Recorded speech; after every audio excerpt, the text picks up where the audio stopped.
Very good morning to all of you. Welcome you all in class 12th economics. So as you know that we are in the last few classes we are continuously revise this syllabus of the term 2. So we have already completed till the chapter 3, and in the last class we have started to study the chapter 4, that is measurement of the national income. So in today's class we are going to discuss about the, first of all we will deal with the value added method. Next we will also deal with the what are the different precautions, what item will be included in the national income or what item will not be included. After that we will discuss about the that we can say that the income method. Okay, so what are the different steps that should be discussed thoroughly. So let's get started. GVOMP में सबसे पहले आपका आ जाएगा that is sales plus change in stock plus goods produce for the self consumption. हमेशा ये question में दिया नहीं होता, बट अगर देगा तो आपको लेना होगा goods produced for self consumption. ठीक है, अपने कंजप्शन के लिए, जैसे कोई भी वेजिटेबल्स हो गया या कुछ भी अपने कंजप्शन के लिए जो भी प्रोड्यूस किया जा रहा है वो सारे को हम लोग क्या करेंगे, इंक्लूड करेंगे. ठीक है, फिर बात आती है कि हाँ अब इसमें क्या है, सेल्स में क्या क्या आएगा. सेल्स में आएगा आपका डोमेस्टिक सेल्स. डोमेस्टिक सेल्स मतलब with in the geographical territory जो भी सेल्स हो रहा है. प्लस आएगा इसमें एक्सपोर्ट्स. एक्सपोर्ट्स मतलब जो भी हम लोग क्या है आइटम्स को हमारी कंट्री में प्रोड्यूस हुआ है ना, हमारी कंट्री में प्रोड्यूस हुआ, तो ये तो हमारी इकोनॉमी के लिए अच्छा हुआ ना, ये तो हमारी नेशनल इनकम को बढ़ा रहा है और हम उसको क्या कर रहे हैं, बाहर भेज रहे हैं. तो क्या हो गया, एक्सपोर्ट्स. ठीक है, सो डोमेस्टिक सेल्स प्लस एक्सपोर्ट्स आ गया. फिर बात आती है कि change in stock. So change in stock means closing stock minus opening stock. So with the help of this we can calculate the value of the GVOMP. अब बात आती है GVAMP निकालने की, gross value added at market price. So ये किसकी help से निकालेंगे हम लोग, with the help of the GVOMP. GVOMP minus intermediate consumption. GVO gross value added minus intermediate consumption. In short इसको हम लोग IC लिख देते हैं. ठीक है, अब इसमें से क्या क्या आएगा, GVOMP तो आपका हो गया माइनस जो भी हम लोग क्या कर रहे हैं, इंटरमीडिएट परचेज कर रहे हैं, मतलब अपनी ही कंट्री में क्या कर रहे हैं, परचेज कर रहे हैं for the producing. Domestic purchase. और हम लोग क्या कर रहे हैं, इंपोर्ट जो कर रहे हैं. अगर हम लोग क्या कर रहे हैं, इंपोर्ट कर रहे हैं, तो किसी भी कंट्री के लिए बेनिफिशियल नहीं होता. क्यों नहीं होता, क्योंकि हम लोग का ही पैसा क्या हो रहा है, बाहर जा रहा है. जो आप लोग पूरा चैप्टर्स में पढ़े थे ना, फॉरेन एक्सचेंज सारी चीजों में, तो इंपोर्ट किसी की भी कंट्री के लिए अच्छा नहीं होगा. हमारी कंट्री के लिए अच्छा है कि अगर हम इंपोर्ट कर रहे हैं, वो कभी भी नेशनल इनकम इंक्लूड नहीं होगा, वो सारे ही आपका IC में आएगा, इंटरमीडिएट कंजप्शन में ही आएगा. ठीक है, सो GVOMP माइनस डोमेस्टिक परचेज, जो भी हम लोग अपनी कंट्री में जैसे रॉ मटेरियल्स हो गया या इलेक्ट्रिसिटी का परचेज जो कर रहे हैं, इलेक्ट्रिसिटी का बिल पेमेंट कर रहे हैं, और जो भी इंपोर्ट कर रहे हैं, इंपोर्ट कर रहे हैं हमारी कंट्री में, गुड्स तो आ रहा है बट पैसा हमारी कंट्री से बाहर जा रहा है, तो वो इंक्लूड नहीं होगा. यहाँ पे हमारा क्या निकल गया, यहाँ पे हमारा निकल गया GVAMP, और GVAMP को GDPMP भी कहते हैं. याद रखिएगा, GVAMP को GDPMP भी कहते हैं, but there is slightly difference between GVA और the GDP. So I will discuss further, आगे बताऊंगी मैं. सो GVAMP और GVOMP. नेक्स्ट अगर आपको है डोमेस्टिक इनकम कैलकुलेट करना है, डोमेस्टिक इनकम. डोमेस्टिक इनकम कैसे कैलकुलेट होगी, डोमेस्टिक इनकम कैलकुलेट होगी आपकी NDP. डोमेस्टिक इनकम को हम लोग बोलते हैं NDP एट FC. आपके पास GDP एट MP दिया है, मैंने बोला ना GVOMP को हम लोग GDPMP भी कहते हैं. तो नेक्स्ट स्टेप आपका वही सेम चीज जो हम लोग उसको कन्वर्जन करते हैं. कन्वर्जन करने के लिए क्या करेंगे, आपको नेट निकालना है. आपके पास ग्रॉस है माइनस डेप्रीसिएशन. डोमेस्टिक तो सेम है, फैक्टर कॉस्ट चाहिए तो माइनस NIP. नेक्स्ट स्टेप आपका हो गया नेशनल इनकम को निकालने का। नेशनल इनकम कैसे निकलेगी? नेशनल इनकम निकलेगा which is equal to the NNP at factor cost, net national product at factor cost की हेल्प से हम लोग नेशनल इनकम को कैलकुलेट करते हैं। यहाँ पे हमारे पास था net domestic product at factor cost, और यहाँ पे है हमारे पास, हमें चाहिए नेशनल, है हमारे पास डोमेस्टिक, तो plus net factor income from abroad.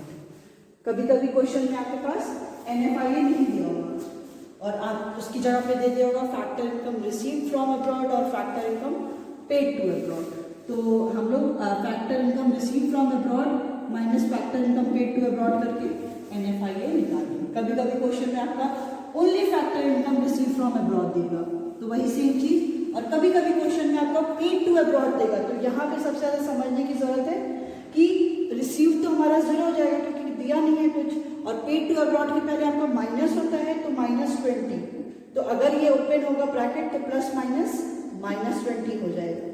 ये चीज याद रखिएगा क्योंकि ज्यादातर ये गलती होती है, ठीक है। So with the help of this we can calculate the value of the NNP at FC। है कि value of the final goods and services are these for ready for the use for the final user. तो जो item include होंगे तो सबसे पहला जो भी final goods and services produced हुई हैं उन्हीं को ही हम लोग इंक्लूड करेंगे।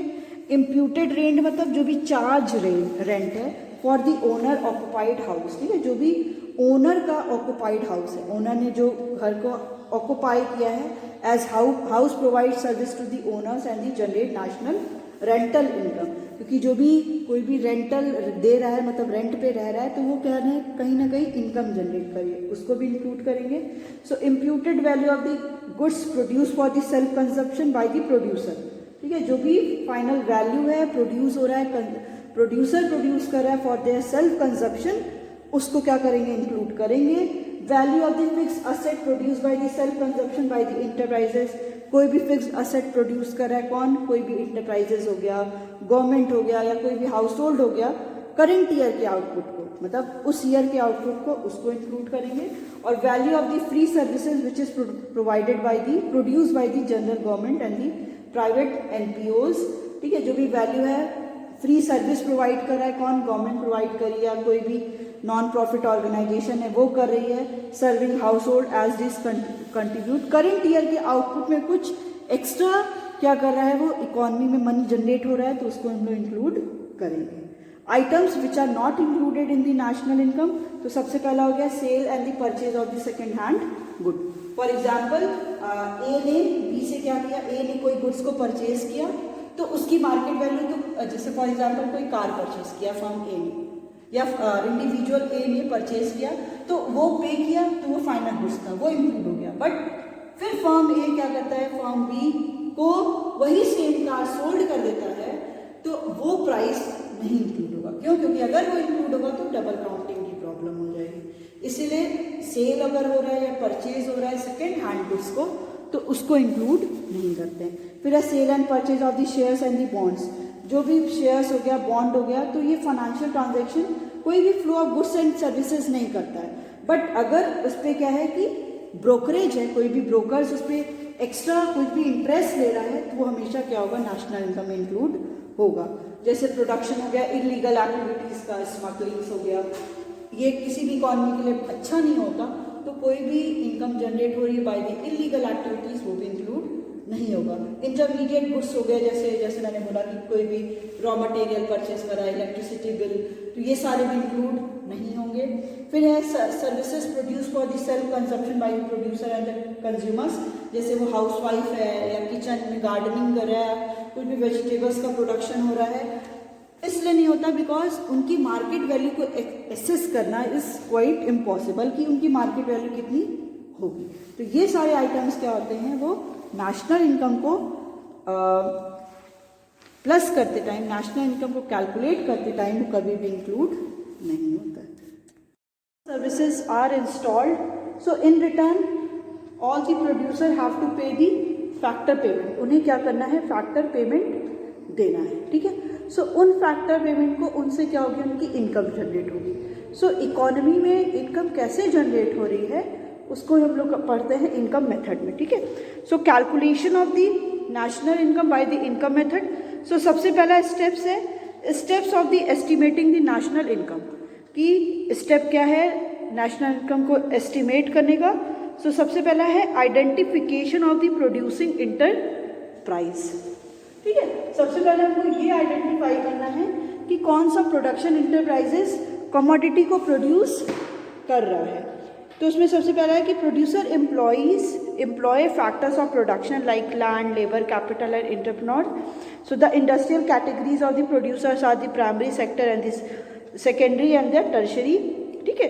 तो अगर प्रोड्यूसर है जो वो एम्प्लॉय कर रहा है तो डिफरेंट एम्प्लॉय किसको करेगा, फैक्टर्स प्रोडक्शन को, land, labour, capital and entrepreneur को। नेक्स्ट वो क्या करेगा, नेक्स्ट वो इंस्टॉल प्रोड्यूसर की भी कैटेगरी होगी कि वो प्राइमरी सेक्टर से बिलोंग कर रहा है, सेकेंडरी सेक्टर से कर रहा है और दी टर्शरी सेक्टर से कर रहा है। फिर आता है कि फैक्टर पेमेंट को किस में क्लासीफाई कर रहे हैं, ठीक है। तो फैक्टर पेमेंट को सबसे पहला जो हम लोग क्लासीफाई कर रहे हैं वो है compensation of employ, compensation of employ.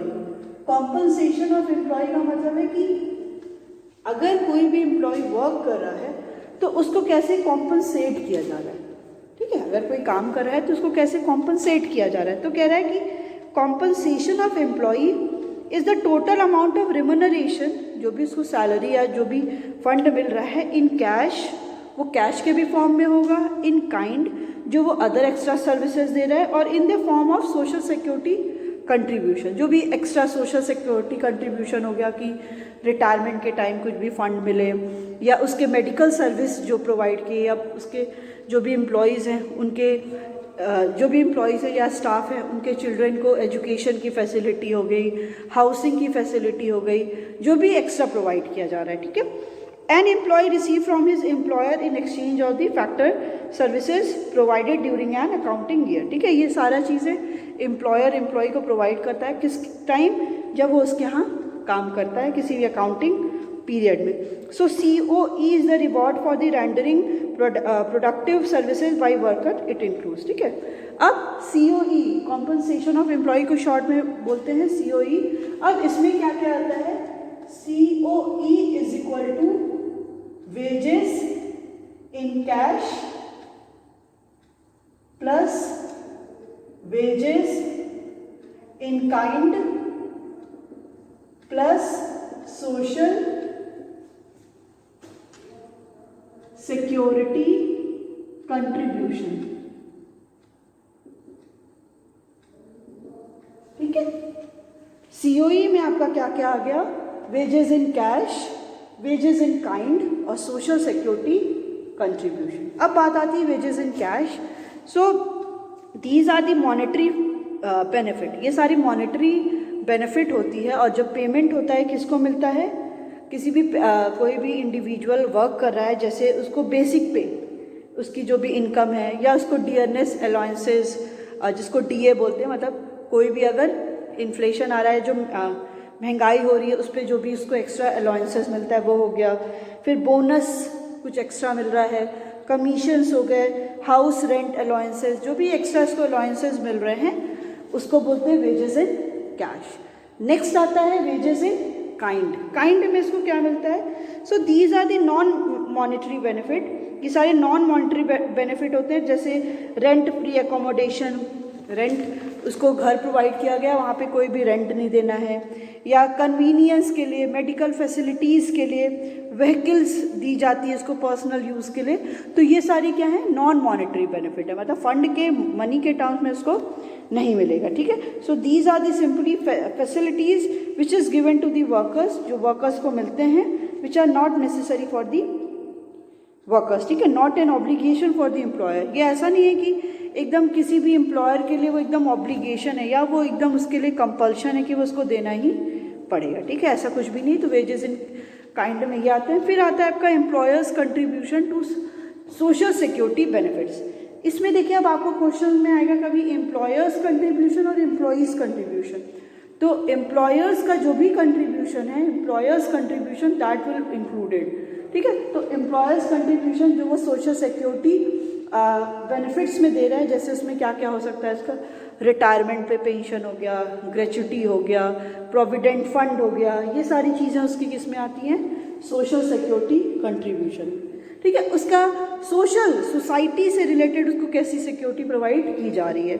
So these are the contribution made by the employers for the social security of the employers. For example contribution made to the provident fund, उसको provident fund में मिल रहा है। ठीक है, फिर हो गया ग्रेच्युटी दी जा रही है।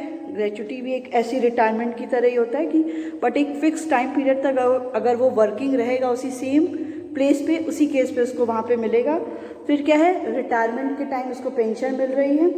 नेक्स्ट इज और any other schemes for the benefit of the employees, जो भी बेनिफिट है एम्प्लॉयज़ के लिए, उसके लिए और जो भी इसको बेनिफिट्स मिल रही हैं वो भी आपका किस में आता है, सोशल सिक्योरिटी कंट्रीब्यूशन।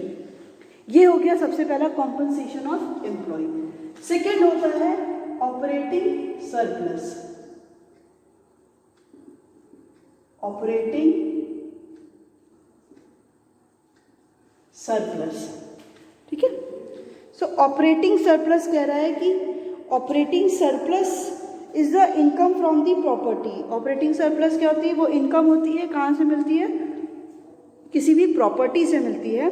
जैसे प्रॉपर्टी कैसा हो गया, कोई भी किसी की प्रॉपर्टी है, अपनी ओन प्रॉपर्टी है, लैंड है, उस पर उसको रेंट मिलेगा। कोई मेरी अपना कोई भी जिसपे मेरा पेटेंट है या मेरे अपना खुद का है, उस पर हम किसी को शेयर कर रहे हैं या उस पर उसको प्रोवाइड कर रहे हैं तो वो उस पर पेमेंट करेगा, तो रॉयल्टी हो गया। इंटरेस्ट मतलब कोई कैपिटल यूज़ कर रहा है या some amount of money use कर रहा है तो उस पर जो भी किसी भी इंडिविजुअल को इंटरेस्ट मिल रहा है, तो इनकम किससे मिल रही है, जो उसकी खुद की प्रॉपर्टी है। So and the income from the entrepreneurship, जो भी एंटरप्रेन्योरशिप है तो किस फॉर्म में मिलेगी, प्रॉफिट के फॉर्म में मिलेगी। ठीक है, अब प्रॉफिट किसके इक्वल हो जाएगा, डिविडेंड। ठीक है, dividend is the part of the profit. Corporation tax क्या हो जाता है, कॉर्पोरेशन टैक्स मतलब जो टैक्स कोई भी प्रोड्यूसर्स, बड़ी बड़ी फर्म्स जो होती हैं वो टैक्स को पे करती हैं, वो सारा ही कॉर्पोरेशन टैक्स हो गया। फिर कॉर्पोरेट सेविंग्स, कॉर्पोरेट सेविंग्स और इसको रिटेन्ड अर्निंग भी बोलते हैं, इसको अनडिस्ट्रीब्यूटेड प्रॉफिट बोलते हैं। मतलब जो पूरा कंपनी को प्रॉफिट हो रहा है वो कुछ सबको डिस्ट्रीब्यूट करने के बाद, जहाँ भी उसके डिबेंचर्स होल्डर्स थे, शेयर्स होल्डर्स थे, जहाँ जहाँ उसको पेमेंट करना था, बाकी उसके पास जो बच जाता है वही फंड उसका क्या हो जाता है, कॉर्पोरेट सेविंग्स होती है। ठीक है, सो अब क्या आता है, ऑपरेटिंग सरप्लस में इंक्लूड क्या क्या होता है। सो ऑपरेटिंग सरप्लस में इंक्लूड होता है rent plus royalty plus interest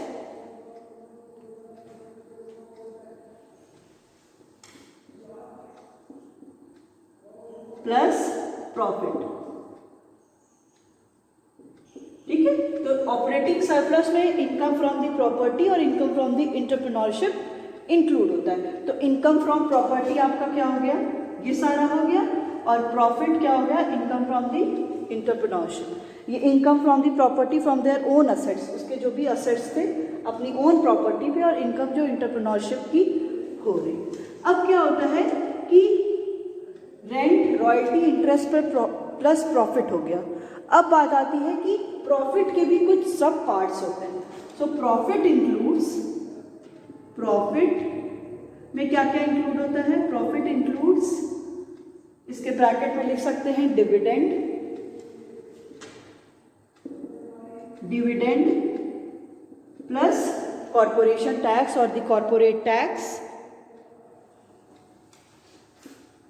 corporate tax plus इसमें होगा कॉर्पोरेट सेविंग्स, कॉर्पोरेट सेविंग्स, और इसी को हम लोग और बोलते हैं अनडिस्ट्रीब्यूटेड प्रॉफिट, अनडिस्ट्रीब्यूटेड प्रॉफिट। ठीक है, ये हो गया सबसे पहला compensation of employee. So compensation of employees में क्या क्या आता है, wages in cash, wages in kind, और so employers contribution to social security schemes. Next आता है ऑपरेटिंग सरप्लस। ऑपरेटिंग सरप्लस हम लोग लेते हैं rent, royalty plus interest plus profit. So rent, royalty, interest आपका it is the income from the property and profit is the income from the entrepreneurship. ये सारे को ऐड करके it becomes equal to the operating surplus. ठीक है, next आता है आपका हाँ, अब प्रॉफिट के भी सब पार्ट्स हो गए हैं। So profit includes dividend plus corporate tax plus corporate savings और अनडिस्ट्रीब्यूटेड प्रॉफिट। नेक्स्ट आता है आपका सी। सी मतलब mixed income of the self employed. Mixed income of self employed. ठीक है, mixed income of the self employed. अब mixed income of the self employed में देखिए कह रहा है कि income from own account worker. ठीक है, जिसका अपना ओन अकाउंट वर्कर हो गया, जैसे कोई भी बार्बर हो गया, या हम कह सकते हैं कि फार्मर हो गया, डॉक्टर्स हो गए, एंड अनइनकॉर्पोरेटेड इंटरप्राइजेज जो इनकॉर्पोरेटेड नहीं है, जैसे स्मॉल शॉपकीपर्स हो गए। ठीक है, so it is known as the, क्योंकि इनकी इनकम अलग अलग जगह से आ रही है, एक जगह से फिक्सेशन नहीं है कि यहीं से आ रही, तो इनकम बहुत जगह से आ रही है कि अलग अलग लोग हो गए, इसमें डॉक्टर्स भी हो गए, इसमें कोई शॉपकीपर है, स्मॉल लेवल पे शॉपकीपर है, बार्बर है, ये सारे इसमें क्या आते हैं, इसमें इंक्लूड होते हैं। So they do not maintain proper account, मतलब जो अगर लार्ज स्केल पे बिजनेस नहीं कर रहा है तो बहुत ज़्यादा ऐसे अकाउंट को प्रिपेयर नहीं करते हैं। So they use their own resources, वो अपने ही रिसोर्सेज को यूज़ करते हैं, जैसे लैंड हो गया, अपना ही लैंड हो गया, या लेबर को हायर कर लिया, या अपने ही एज अ लेबर काम कर रहा है। ठीक है, so as a result it become difficult to classify their income among the COE and the operating surplus. इसलिए एज अ, जैसे हम लोग COE कॉम्पनसेशन ऑफ एम्प्लॉय और OS ऑपरेटिंग सरप्लस में आइडेंटिफाई कर ले रहे हैं ना कि यहाँ से इनकम इनकी इंक्लूड हो रही है, बट मिक्स्ड इनकम में क्या है, बाकी इन दोनों के अलावा जो भी बचेगा वो सारा मिक्स्ड इनकम में आ जाएगा। ठीक है, तो ये पूरा इसके मेन एलिमेंट्स जो होते हैं वो हो गए। सो अब हम लोग करते हैं calculation of the national income.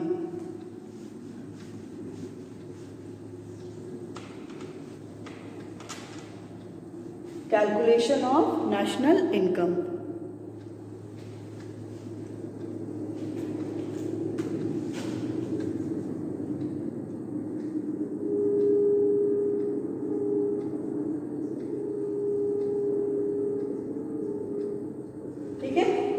सबसे पहले हम लोग कैलकुलेट करेंगे इसमें NDP, net domestic product at factor cost. So NDP at FC होता है COE plus OS plus mixed income.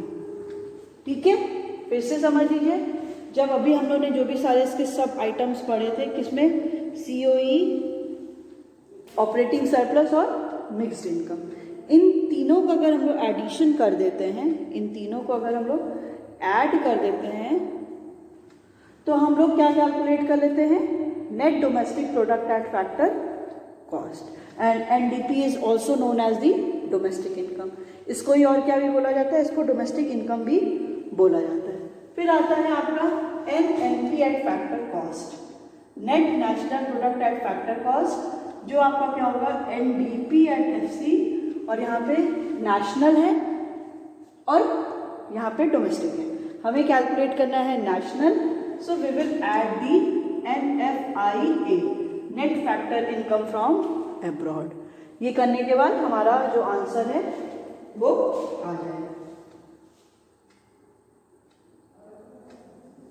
ठीक है, सो फिर से एक बार समझ लीजिए, एक बार दिमाग में रख लीजिए, जब आपके एग्जाम में या कभी आपके पास क्वेश्चन आता है कि calculate national income by the income method, ठीक है, कभी कभी आपको भी आइडेंटिफाई नहीं होगा, और आप जब इसके क्वेश्चन के पर्टिकुलर आइटम्स को देखोगे तो यू विल गेट नो कि आपको यहाँ पे क्या पूछ रहा है।